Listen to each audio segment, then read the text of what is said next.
Bismillahirrahmanirrahim. Assalamualaikum warahmatullahi wabarakatuh. Selamat sore Sobat Ilmiah. Pada sore hari ini kita akan belajar tentang uji asumsi klasik non-heteroskedastisitas pada analisis regresi dengan uji Gleiser menggunakan SPSS. Namun sebelumnya akan saya jelaskan terlebih dahulu tentang uji non-heteroskedastisitas. Nama ujinya adalah non-heteroskedastisitas. Ada kata non, artinya adalah diharapkan tidak atau diharapkan tidak terjadi gejala heteroskedastisitas. Heteroskedastisitas berarti adanya varian dalam model yang tidak sama atau tidak konstan. Penyebabnya adalah variabel yang digunakan untuk memprediksi memiliki nilai yang sangat beragam, sehingga menghasilkan nilai residu yang tidak konstan pula. Ini adalah penyebabnya. Uji non-heteroskedastisitas dapat dideteksi dengan menggunakan dua pendekatan. Bisa menggunakan pendekatan grafis dan bisa menggunakan pendekatan statistik. Kalau menggunakan pendekatan grafis, kelebihannya adalah simple, sederhana, tetapi sifatnya adalah subjektif. Karena dengan grafik yang sama, orang yang satu mengatakan terjadi gejala heteroskedastisitas, tetapi orang lain bisa mengatakan tidak terjadi gejala heteroskedastisitas, sehingga relatif subjektif.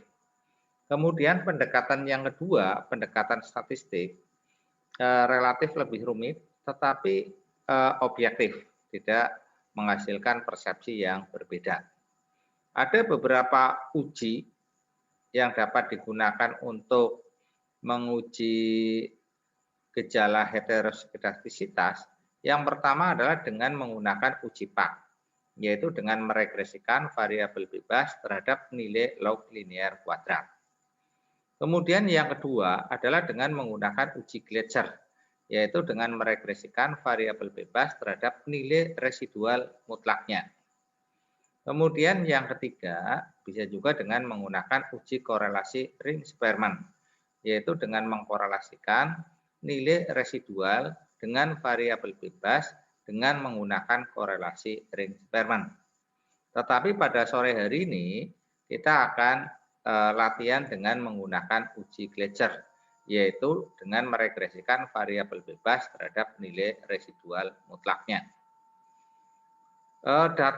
Data variabel bebas itu sudah ada, tetapi residual mutlaknya yang belum ada, sehingga apabila kita menggunakan uji Gleiser, kita harus mencari nilai residualnya terlebih dahulu, kemudian dimutlakan. Setelah itu baru diregresikan variabel bebas terhadap nilai residual mutlaknya.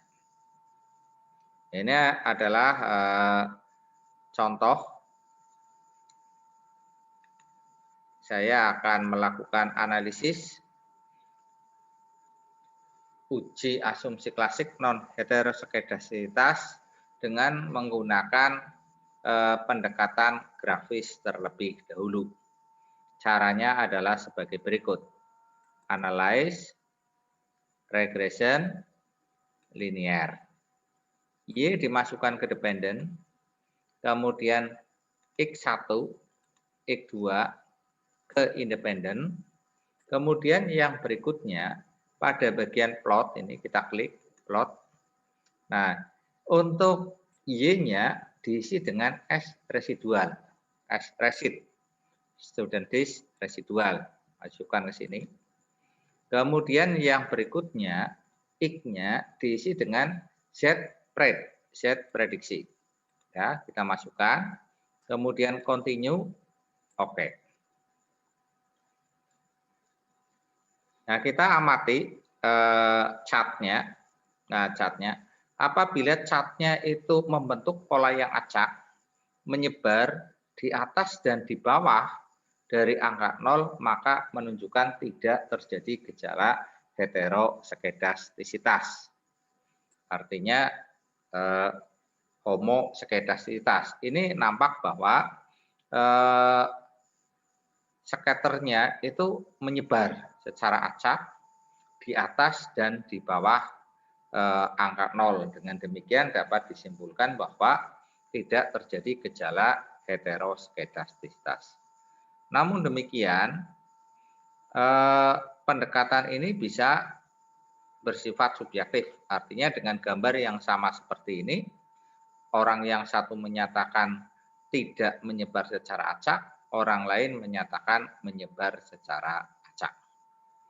Pendekatan ini itu tidak cocok apabila ukuran sampelnya sedikit.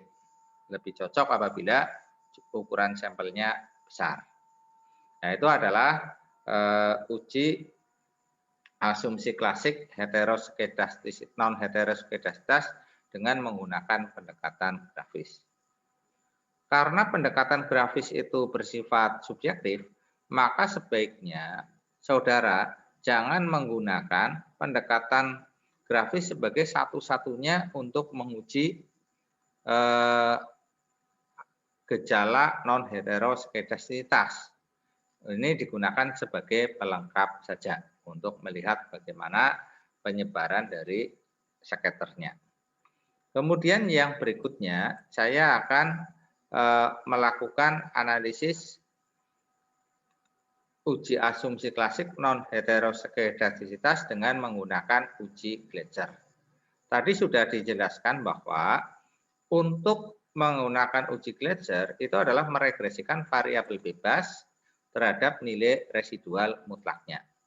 Di sini variabel bebasnya sudah ada X1, X2.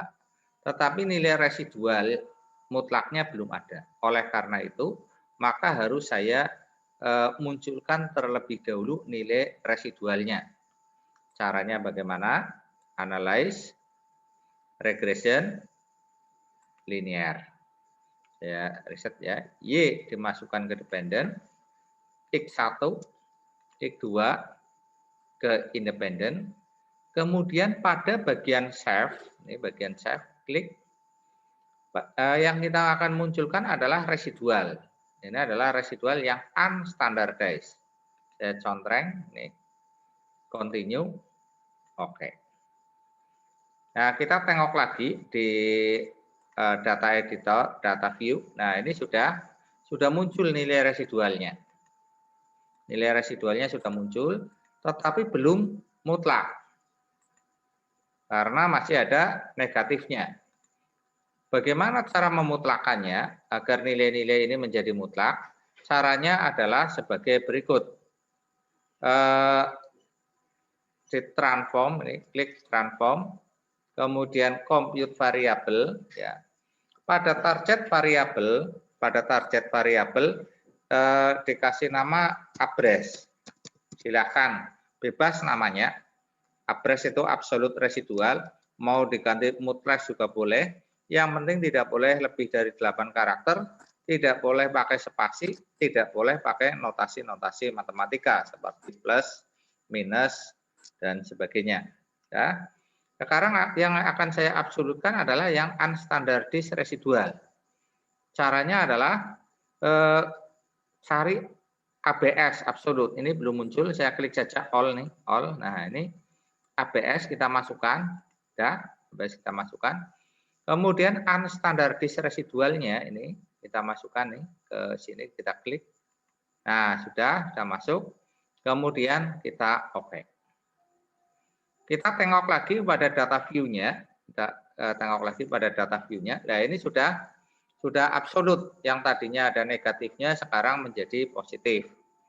Nah, ini kok 2 angka di belakang koma ya, kalau mau dibuat sama 5 angka di belakang koma ya pada variabel view-nya diklik, kemudian ini diganti angka 5. Nah, kita kembali ke data view. Nah, ini sudah sama.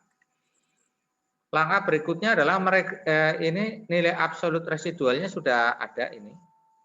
Maka langkah berikutnya adalah meregresikan variabel bebas terhadap absolut residual. Jadi regresikan X1, X2 terhadap address absolut residual. Caranya adalah analyze seperti biasa, regresi, linear, saya reset dulu biar bersih. Dependent diisi dengan abres. Kemudian X1 dan X2 dimasukkan ke independen. Sudah.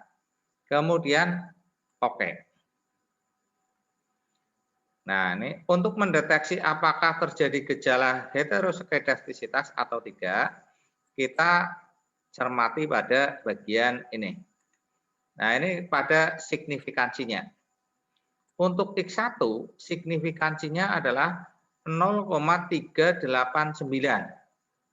Lebih besar dari alfa. Maka dinyatakan tidak signifikan. Kalau tidak signifikan berarti tidak terdapat perbedaan atau tidak terjadi hetero atau homo. Sehingga untuk X1 tidak terjadi gejala heteroskedastisitas. Kemudian untuk X2 kita lihat ini X2 signifikansinya adalah 0,006, lebih kecil dari alfa, signifikan, sehingga terdapat perbedaan atau terjadi heteroskedastisitas. Sehingga simpulannya di sini adalah untuk X1 itu tidak terjadi gejala heteroskedastisitas, sedangkan X2 itu terjadi gejala heteroskedastisitas. Itu adalah pengujian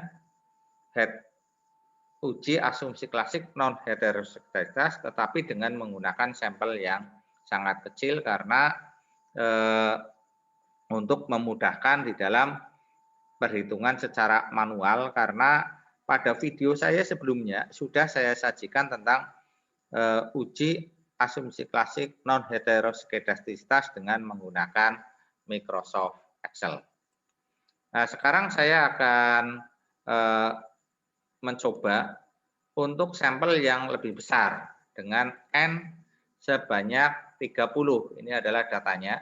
Saya akan melakukan uji asumsi klasik non heteroskedastisitas dengan menggunakan pendekatan grafis sekaligus menggunakan pendekatan statistik menggunakan uji Gleiser.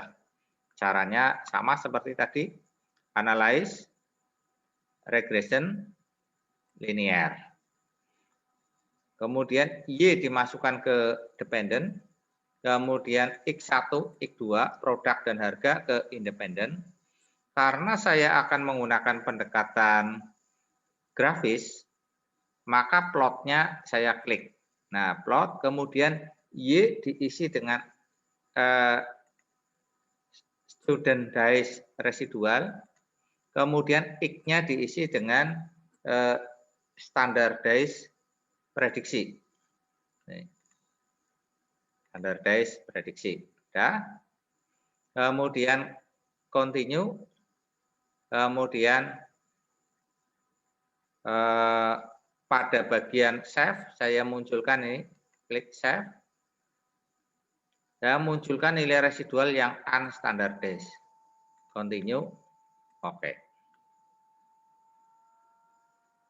Nah, kita lihat chartnya. Nah, chartnya ini menyebar secara acak di atas dan di bawah angka 0. Dengan demikian, maka ini menunjukkan gejala tidak terjadi gejala non heteroskedastisitas.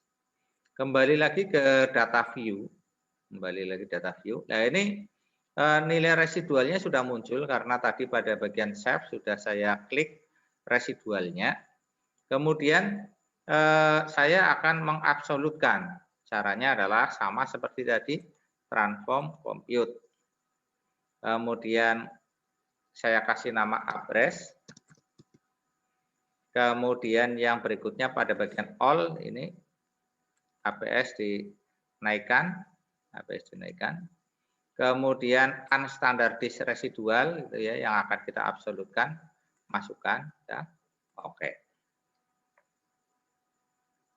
Kita kembali ke data view. Nah, ini sudah nilai residualnya sudah absolut, sudah mutlak. Hanya 2 angka di belakang komanya. Nah, ini sudah sama ya. Ini yang belum dimutlakan, ini sudah dimutlakan. Langkah berikutnya adalah regresikan variabel bebas terhadap absolut residual. Analyze regression linear. Ya, riset biar bersih. Y-nya dependent kita isi dengan abres, kemudian independent diisi dengan X1 dan X2. Kemudian yang berikutnya adalah oke. Kita oke, ya.